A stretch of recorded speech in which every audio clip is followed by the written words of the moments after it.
Olá, meus alunos. Então, vamos a mais uma aula bastante rápida. Nós vamos trabalhar hoje, então, a questão da aliteração. Por quê? Porque muita gente errou na prova essa questão de aliteração, errou na AT.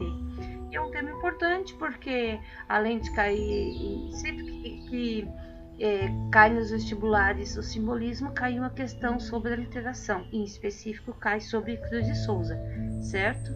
Então, vamos relembrar, porque isso tudo você já provavelmente já estudou em língua portuguesa. O que são figuras de linguagem, né? Elas também são chamadas de figuras de estilo e são recursos estilísticos, ou seja, para, entre aspas, embelezar o texto, né? Para tornar a comunicação mais bonita. Então, nós temos diferentes recursos para fazer com que o texto fique mais bonito, principalmente a poesia, que é onde se utiliza muito as figuras de linguagem, né? Mas no texto em geral a gente utiliza também as figuras de linguagem.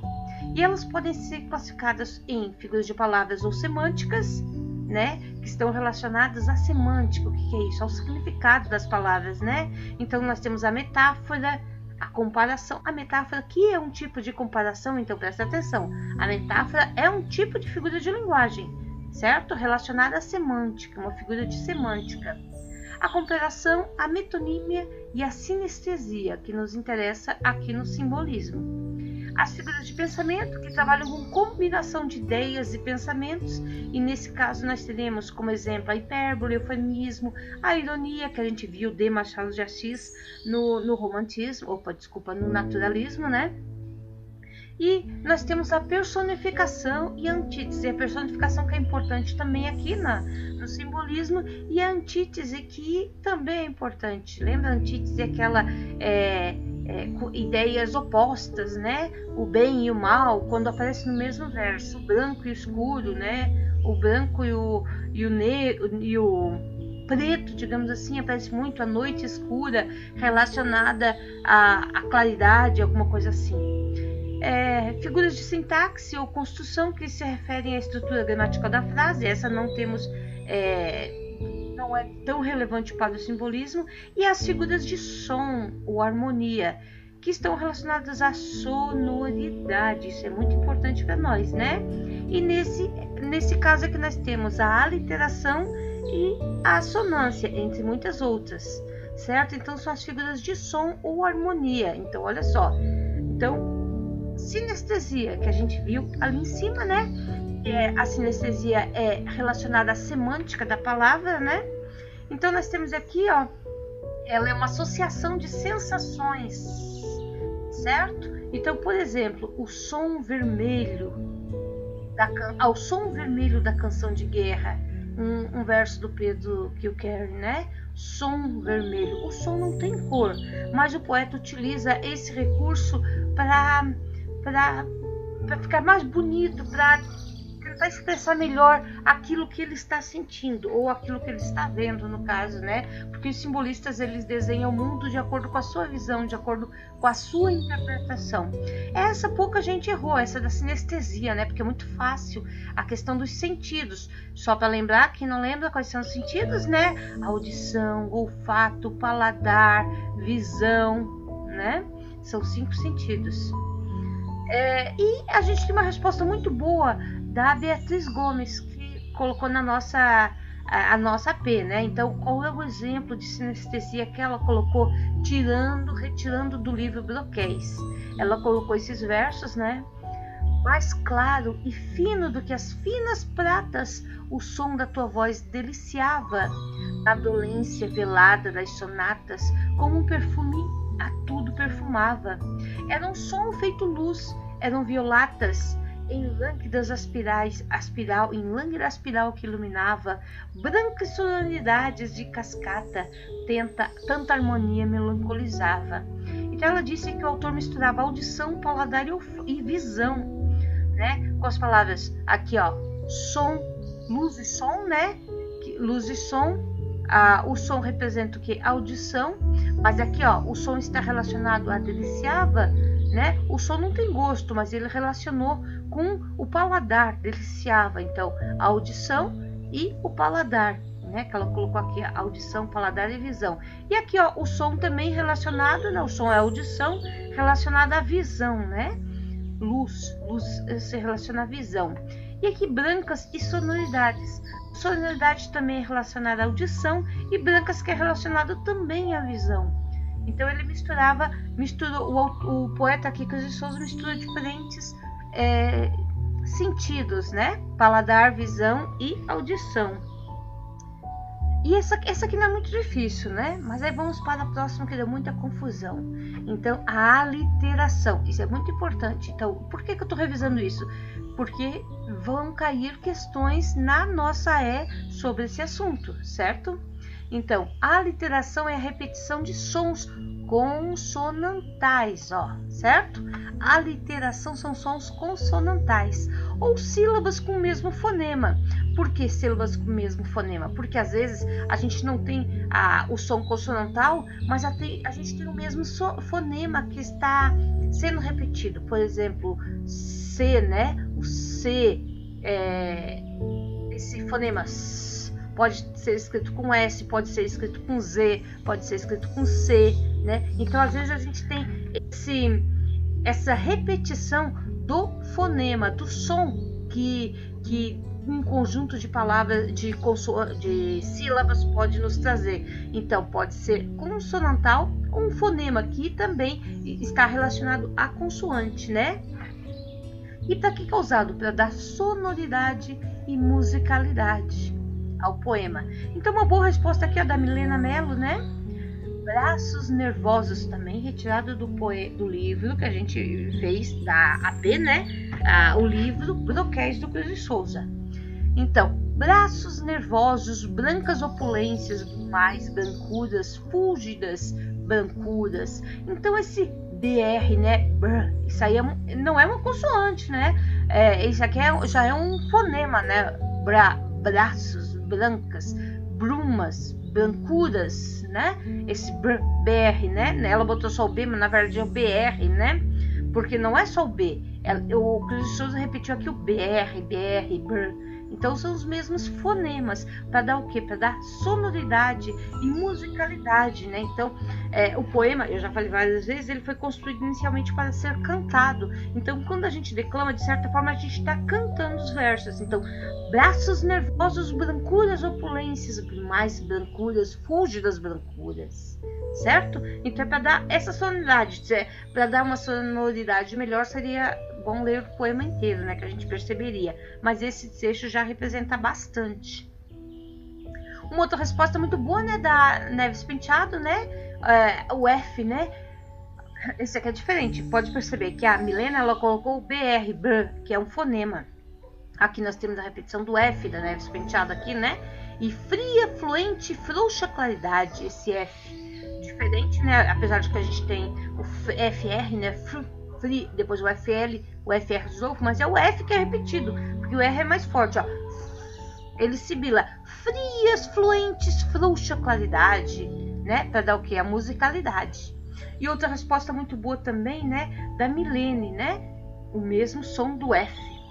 Fulgores, flavos e festins flamantes do poema Ângelos. A interação então se encontra na repetição do F e de som, né? É justamente o fonema, até me deu um branco aqui, o fonema do F, né? Fulgores, flavos e festins flumantes, né?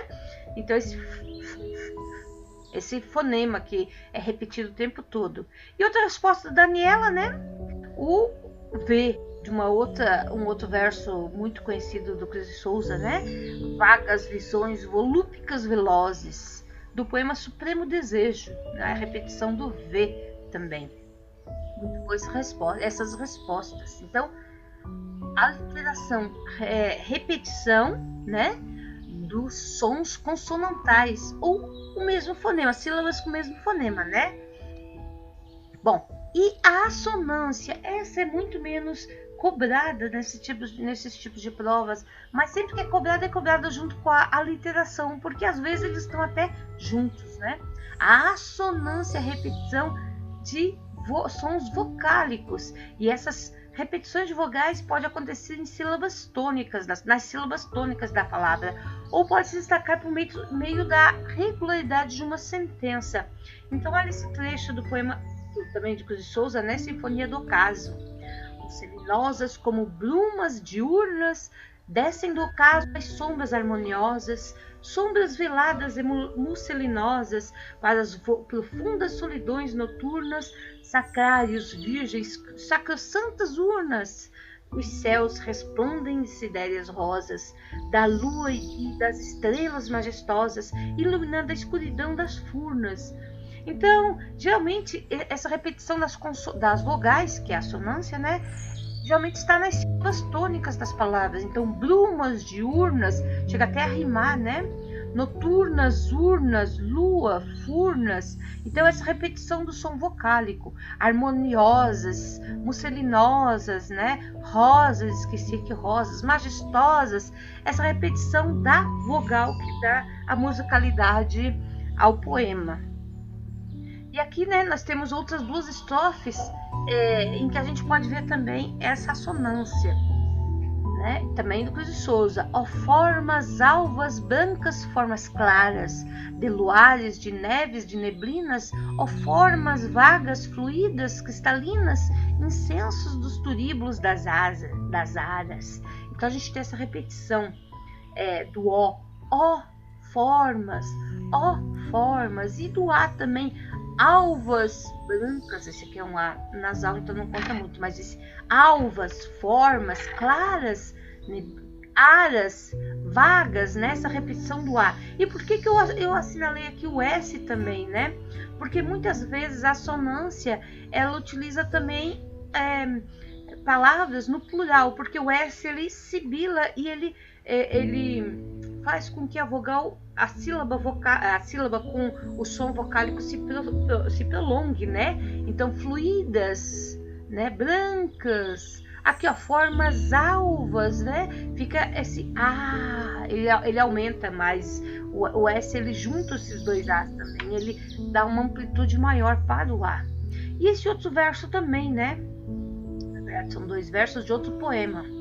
Ah, plangentes visões, dormentes mornos, soluços ao luar, chorosos ao vento, tristes perfis, os mais vagos contornos, bocas murmurejantes de lamento, sutis palpitações à luz da lua, anseio dos momentos mais saudosos, quando lá choram na deserta rua as cordas vivas dos violões chorosos. Esse aqui é um trecho, né? São dois versos do poema Violões que Choram, né? Muito famoso do Cruz de Souza. Inclusive, esse poema cai muito em vestibulares, porque é um dos mais conhecidos do Cruz de Souza. E olha só a repetição do E, né? E, o mornos, ó, plangentes, sílaba tônica, violões, dormentes, né? Tristes perfis, aqui mornos, contornos, né? Lua, luz. Aqui também nós temos uma alteração com L, mas a gente também tem uma assonância com U. Anseio também, né? Mais saudosos, rua. Então é muita repetição da vogal, né? Da sílaba vocal, ou do som vocálico, né? Dentro da sílaba. Então são exemplos de assonância. E aqui uma questão de como pode cair num vestibular ou até mesmo na nossa prova, né? Então nós temos uma questão que caiu tanto no vestibular da Mackenzie como da PUC do Paraná, né? Então esse trecho aqui, ó. Há plangentes violões dormentes, mornos, soluços ao luar, chorosos ao vento, tristes perfis, os mais vagos contornos, bocas murmurejantes de lamento, sutis palpitações à luz da lua, anseio dos momentos mais saudosos, quando lá choram na deserta rua as cordas vivas dos violões chorosos, quando os sons dos violões vão soluçando, quando os sons dos violões nas cordas gemem e vão dilacerando e deliciando, rasgando as almas que nas sombras tremem. Vozes veladas, veludosas vozes, volúpias dos violões, vozes veladas, vagam nos velhos vórtices velozes dos ventos vivas, vãs vulcanizadas. Então, inclusive esse do V, né? É famoso esse verso do Cruz de Souza. Então vamos à pergunta. aqui ao lado. As estrofes anteriores, ou seja, desse poema, né, claramente representativas de qual momento, né? Isso aí para vocês é bem fácil, o que nós estamos vendo agora é o simbolismo, então só pode ser a letra B ou a letra E, mas tem mais uma que tem que responder, ó. Não apresentam, né? Então é para assinalar a alternativa que completa corretamente esses dois trechos, essas duas lacunas. Então vamos lá. Se são do simbolismo, a gente pode descartar a letra A letra C e a letra D. Só temos a letra B e a letra E. Só que aqui no simbolismo, ó, na letra B, está dizendo que não apresentam a literação e a assonância. Então a gente já viu a literação, ó, o famosíssimo verso do Cruz de Souza: vozes veladas, veludosas vozes, né? Na verdade, a estrofe inteira. E a assonância a gente já viu pela repetição da vogal tônica, né? Plangentes violões dormentes, mornos, soluços ao mar, chorosos ao vento, tristes perfis, mais vagos contornos, essa repetição da vogal tônica, né? Iguais, semelhantes. Então, a única possibilidade seria qual? Que não apresenta. Então, seria o quê? Versos brancos e livres, ó. Vamos ver. Brancos, sem rima, tem? Mornos, contornos, não, tá rimando. Vento, lamento. Lua, rua, saudosos, chorosos, soluçando, deliciando, gemem, tremem, vozes velozes, veladas, vulcanizadas. Então todos os versos rimam, então ele não possui versos brancos. Versos brancos são sem rima, né? E livres vai ter que contar aqui, mas se já não tem versos brancos, então só pode ser essa, porque a letra B, a gente já viu que ela possui aliteração e assonância. Então, como eu falei, esse trecho é do poema Violões que Choram, um dos mais importantes poemas do Cruz de Souza. Bom, então por aqui é isso, só para revisar, porque muita gente errou essa parte na prova, ok? Até mais!